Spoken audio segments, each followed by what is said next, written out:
Hello जी जी, अपना प्रश्न पूछिए sister. Praise the lord pastor ji. जी, प्रेज द लॉर्ड। मैं किरण बोल रही हूँ उत्तराखंड से। जी बोलिए सिस्टर। मार्कुस 11:12 पूछना है पास्टर जी। जी बोलिए। मार्कुस 11:12 से जी यहाँ लिखा है कि दूसरे दिन जब वे बेतनिया को निकले तो उसको भूख लगी। वे दूर दूर से अंजीर का एक हरा पेड़ देखकर निकट गया कि क्या जाने उसमें कुछ पाए, जी पर पत्तों को छोड़कर कुछ ना पाया जी। क्योंकि फल का समय ना था। जी। इस पर उसने कहा, आपसे कोई तेरा फल कभी ना खाए। जी। और उसके चेले सुन रहे थे। जी। पास्टर जी, मैं ये पूछना चाहती हूँ कि जब यीशु जानता ही था कि वो फल का समय नहीं है और उस पेड़ में फल उसे मिलेंगे भी नहीं क्योंकि समय ही फल का नहीं था, जी, तो फिर वो क्या मैसेज देता है परमेश्वर हमें इस वचन से? क्या सीखे हम कि जी क्या जी जाता है ये जी परमेश्वर का बिल्कुल, वचन? जी बिल्कुल, मैं बताऊंगा। नाउ सिस्टर, आप कब से मसीह हैं?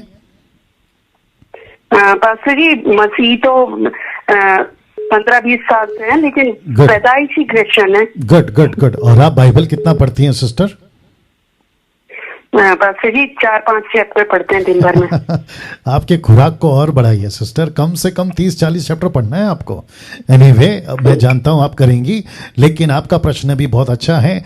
नाउ हम सभी जानते, जितने दर्शक अभी देख रहे हैं, हम सभी जानते हैं कि यीशु मसीह जब भी कोई एग्जाम्पल देते थे राज्य की, तो वो किसी चीज से जोड़ते थे। और आप सभी जानते हैं कि उसमें नंबर 1 पे पेड़ आता है। पेड़ पेड़ पेड़, ट्री ट्री ट्री ट्री। आपको यह भी पता होगा, मत्ती 3:10 देना, आपको यह भी पता होगा कि जॉन द बैप्टिस्ट ने यीशु की बातें करते करते एक ऐसा स्टेटमेंट दे दिया था जहां पेड़ आ गया। तो कैसे आया मैं आपको बता देता हूं। तो लिखता है कि अब कुल्हाड़ा पेड़ों की जड़ पर रखा हुआ है, इसलिए जो जो पेड़ अच्छा फल नहीं लाता वह काटा और आग में झोंका जाता है। हम सभी जानते हैं कि ओल्ड टेस्टमेंट से भी, न्यू टेस्टमेंट में भी, और कई जगहों पे जो अपोस्तल थे वे भी किसी चीज का सहारा लेते थे परमेश्वर के राज्य को बताने के लिए। नाउ हम सभी जानते हैं कि अंजीर का पेड़ एक ऐसा पेड़ है जिसमें फल आपको हमेशा मिलेंगे। मतलब अंजीर का पेड़ और पेड़ के ऊपर पत्ते और फल, वो चाहे सीजन हो या आउट ऑफ सीजन हो, लेकिन पर्टिकुलर एक सीजन ऐसा आता है अंजीर पेड़ का जिसके फल बाकायदा मीठे होते हैं, पके होते हैं और खाने लायक होते हैं। अन्यथा बाकी जितने भी फल होते हैं वो जानवर पक्षियों के लिए या बंदरों के लिए होता है। लेकिन जब यीशु यहां पे कह रहे थे मरकुस 11:12 में, तो वो दर्शा रहा था शास्त्री फरीसियों को, वो दर्शा रहा था यरूशलेम को, वो दर्शा रहा था उसके लोगों को, इवन चेलों को भी, कि मैं चाहता हूं कि तुम फल लाओ।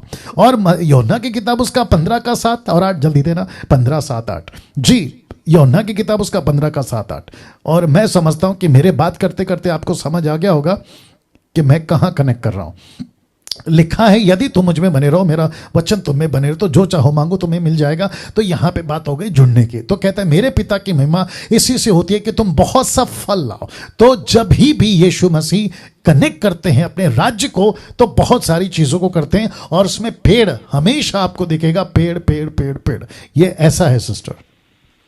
जी। या तो फल को लेकर कभी यीशु ने नहीं बोला।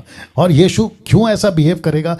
बाकी जितने भी लोग हैं ना जो बाइबल के अगेंस्ट में प्रचार करते हैं, जो दूसरे लोग हैं, दूसरे ग्रुप के लोग हैं, कहते हैं कि देखो इनका परमेश्वर को पता ही नहीं है कि पेड़ का फल का सीजन कब है, देखो इनका परमेश्वर को पता ही नहीं है कि आदम जाके कहाँ छुपा है। तो ऐसे वाले लोग हैं, तो उसके कॉन्टेक्स्ट में नहीं जाना है। यीशु बात कर रहे हैं राज्य की, प्रचार की, लोगों की, वहां उस वक्त में यरूशलेम की, कि ये फल की अपेक्षा कर रहा हूं लेकिन ये फल नहीं ला रहे, ऐसा वाला है। जी। या ओके, जी, या थैंक